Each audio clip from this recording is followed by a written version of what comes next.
Halo teman-teman, hari ini kita akan membahas filler in paper making dibuat oleh saya, Profesor Dwi Arya, GT5 Paper. Konten titel pada hari ini kita akan membahas tentang apa itu filler pada kertas, jenis-jenis filler pada kertas, konsumsi mineral secara global pada paper and board industry, dan bagaimana pengaplikasian filler pada kertas. Pertama, apa itu filler pada kertas? Seperti pada gambar, ini merupakan ilustrasi bagaimana penamaan filler pada fiber. Filler akan menempel atau mengisi celah-celah pada fiber.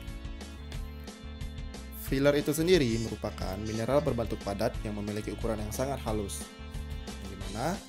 Dengan penamaan filler akan meningkatkan opacity pada kertas, brightness, smoothness, low abrasion, index refraction, dan water drainage. Terus, bagaimana jenis-jenis filler pada kertas? Terdapat 4 jenis yang sering digunakan. Pertama, ground calcium carbonate atau GCC. Yang kedua yaitu precipitated calcium carbonate atau PCC. Yang ketiga itu clay. Yang keempat, titanium dioxide atau TiO2. Pertama, kita akan membahas tentang ground calcium carbonate atau GCC. Ground calcium carbonate atau juga sering disebut limestone atau batu kapur. Nah, batu kapur ini terbuat secara alamiah, yaitu melalui proses biomineralization and reaction calcium salt dan CO2, menghasilkan penyusun utamanya yaitu kalsium karbonat. Dari proses ini akan menghasilkan bentuk struktur molekul yang berbeda-beda, tergantung berapa lama waktu pembentukan CaCO3 atau batu kapur itu sendiri. Nah, struktur yang terbentuk yaitu ada chalk, limestone, dan marble. Proses pembuatan ground calcium carbonate yaitu secara mechanical proses, di mana indeks bias yang dihasilkan itu sekitar 1,58. Berikut adalah struktur molekul dari chalk, limestone, dan marble. Pertama yaitu chalk. Struktur molekul pada batu kapur yang berbentuk chalk ini berkisar pembentukan 80-110 juta tahun. Brightness yang dihasilkan yaitu 84%. Yang kedua, limestone. Proses pembentukan itu mencapai 110-150 juta tahun dan brightness yang dihasilkan yaitu sekitar 94%. Yang ketiga, marble. Struktur molekul marble ini mencapai 300-500 juta tahun, tapi brightness yang dihasilkan yaitu 95%. Terus bagaimana pembuatan ground calcium carbonate? Berikut adalah ilustrasi pembuatan ground calcium carbonate. Seperti pada gambar ini, batu kapur akan ditambang di pertambangan, lalu masuk ke primary crusher. Primary crusher ini berfungsi untuk size reduction batu kapur hingga berbentuk tertentu. Setelah dilakukan proses size reduction, dia akan dimasukkan ke dalam stone washing. Stone washing ini bertujuan untuk membersihkan produk dengan impurities lainnya dengan penamaan air. Air ini disuplai dari water recycling yang ada pada sistem ini. Setelah air ini disuplai dan masuk stone washing, dia akan membersihkan produk dan impurities. Produk utama akan dikirimkan menuju ke line ini, sedangkan impurities yang tadi akan dilanjutkan proses ke treatment tailings and reject. Nah, dalam pembuatan GCC itu terdapat 2 proses. Yang pertama, ada powder atau granular dry production. Yang kedua, yaitu slurry atau wet production. Baiklah, kita pertama akan membahas tentang powder atau granular dry production. Input dari stone washing akan masuk ke dalam dry mill. Dry mill ini terjadi proses size reduction kembali dan pemanasan. Pemanasan bertujuan untuk menguapkan air sehingga mendapatkan batu yang lebih kering. Nah, setelah proses dry mill ini akan terjadi proses screening 2 tahap di klasifikasi pertama dan klasifikasi kedua. Setelah proses screening ini akan ditampung menuju ke dry powder silo.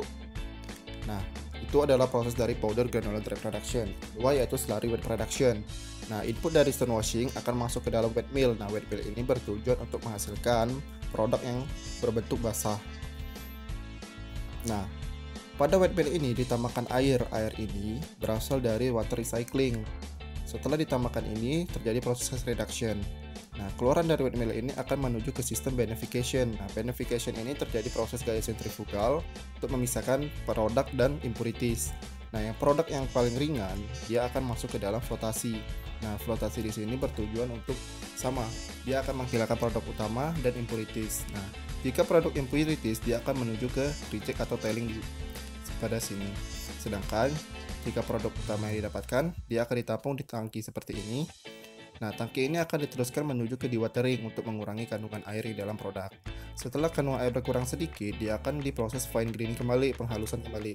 Setelah proses graining kembali, laju dia akan ditampung di wet product tank dan siap didistribusikan.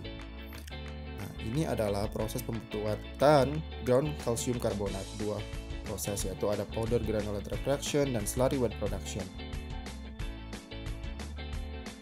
Selanjutnya yaitu precipitated calcium carbonate. Pada dasarnya, precipitated calcium carbonate itu sama seperti GCC. Bahan bakunya itu dari limestone atau batu kapur. Proses pembuatannya itu biomineralization dan reaction calcium salt dan CO2. Produk yang dihasilkan utama itu CaCO3. Nah, precipitated calcium carbonate ini dibuat secara chemical process. Dari chemical process ini akan menghasilkan struktur molekul yang berbeda-beda, seperti skelnohedral, rhombohedral, aragonite. Indeks pH yang dihasilkan itu sekitar 1,56. Nah, ini adalah struktur molekul yang terdapat pada precipitated calcium carbonate. Yang pertama itu skelnohedron quartz, brightness yang dihasilkan itu 96%. Yang kedua, rhombohedral, brightness-nya sama 96%. Yang ketiga, aragonite, brightness-nya itu 96%. Terus bagaimana pembuatan precipitated calcium carbonate secara chemical process? Nah, ini adalah flowsheet dari pembuatan PCC secara chemical. Yang pertama, batu kapur tadi akan dilakukan proses kalsinasi di kiln seperti ini. Nah, proses kalsinasi ini akan memecah CaCO3 menjadi CaO dan CO2.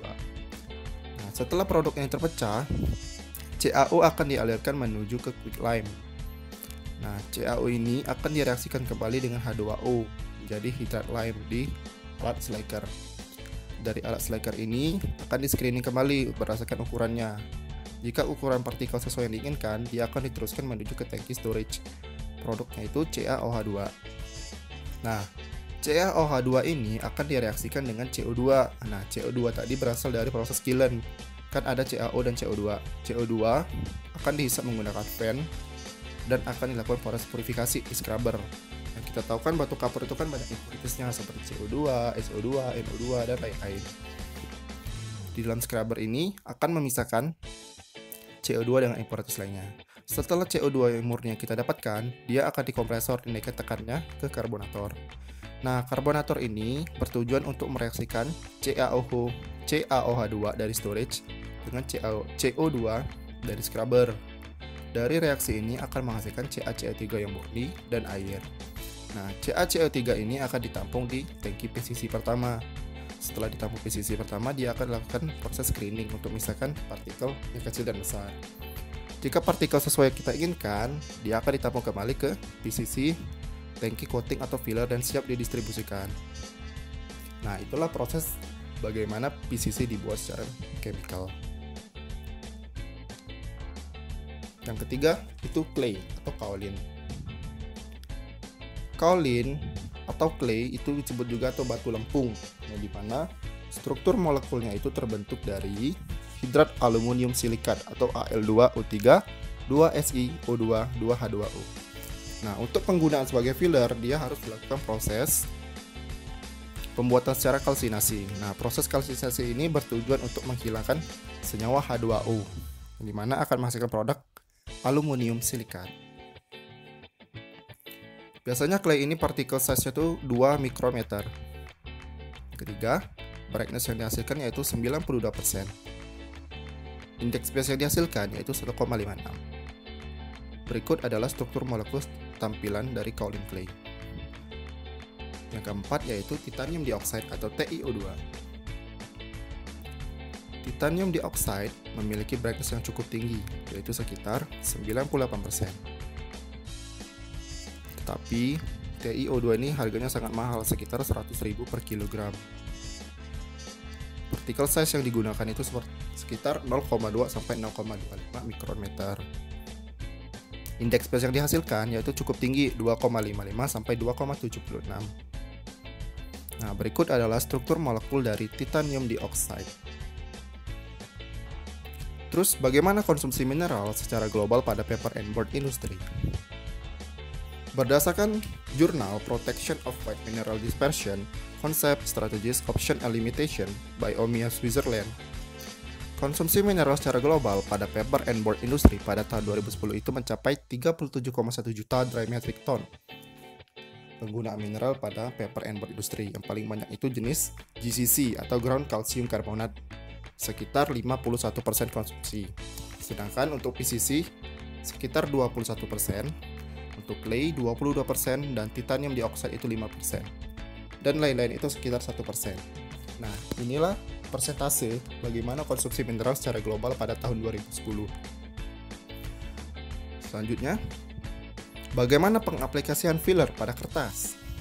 Baiklah, di sini adalah flow sheet paper making. Dalam pembuatan paper making itu ada 3 tahap. Yang pertama, stock preparation. Yang kedua, wet end process, mulai dari headbox sampai wet press. Sedangkan yang ketiga yaitu dryer and process. Dryer and process itu berasal dari dryer section sampai kalender. Nah, bagaimana penamaan filler dalam proses paper making? Penamaan filler itu terjadi pada stock preparation yang terjadi pada meshing chest dan sebelum masuk ke deaeration tank. Baiklah, saya akan menjelaskan terlebih dahulu bagaimana kertas itu dibuat. Pertama, pulp atau bahan baku baik itu virgin pulp maupun recycled pulp, dia akan dilakukan proses penguraian di alat pulper. Nah, pada pulper ini akan ditambahkan dispersen, wetting agent, surfactant, biocide, slimcide, NaOH, Na-silikat, dan lain-lain. Nah, setelah pulp itu terurai, dia akan dialirkan ditampung di chest. Nah, di chest ini terdapat produk dan partikel yang tidak kita inginkan atau impurities. Nah, dari chest ini akan dialirkan menuju ke cleaner. Nah, cleaner ini berdasarkan gaya sentrifugal untuk memisahkan padatan produk sama impurities. Nah, produk yang dihasilkan itu akan keluar dari atas. Setelah dari cleaner, dia akan disaring menggunakan screen.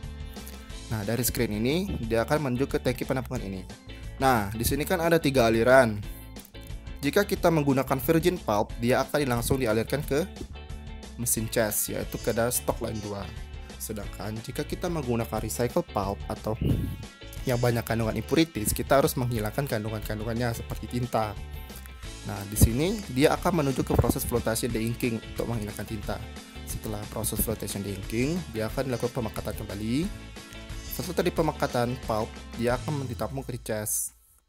Dari chest, dia akan dilakukan screening lagi dan masuk ke stok line 2. Line 1.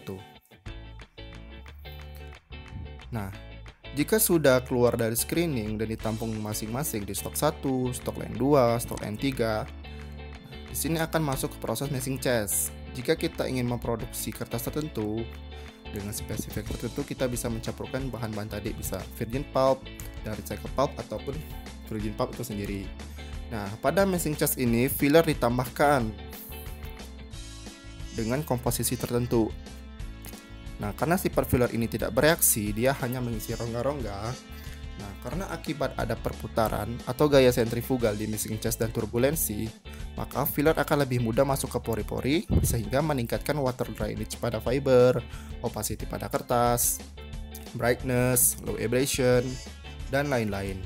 Nah, setelah tahap pertama filler ditambahkan di meshing chest, maka produk ini akan dialirkan kembali ke storage chest, ke mesin chest, dan ke deaeration tank.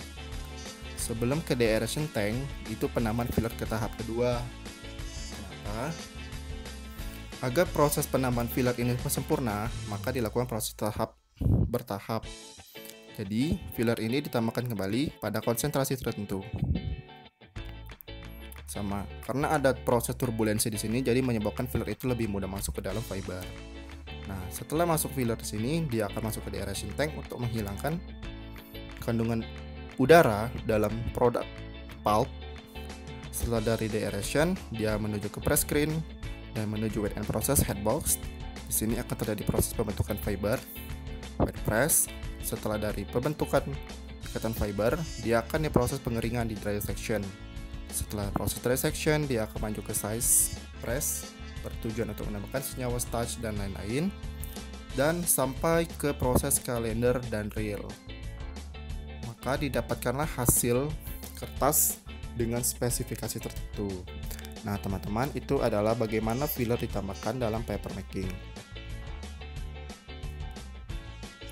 Terus bagaimana gambar dari penambahan fiber sebelum ditambah filler, yaitu sebagai berikut. Seperti pada gambar, ini adalah gambar sebelum ditambahkan filler, di mana fiber akan terisi oleh air ketika fiber ini terendam dalam air, menyebabkan fiber akan swelling.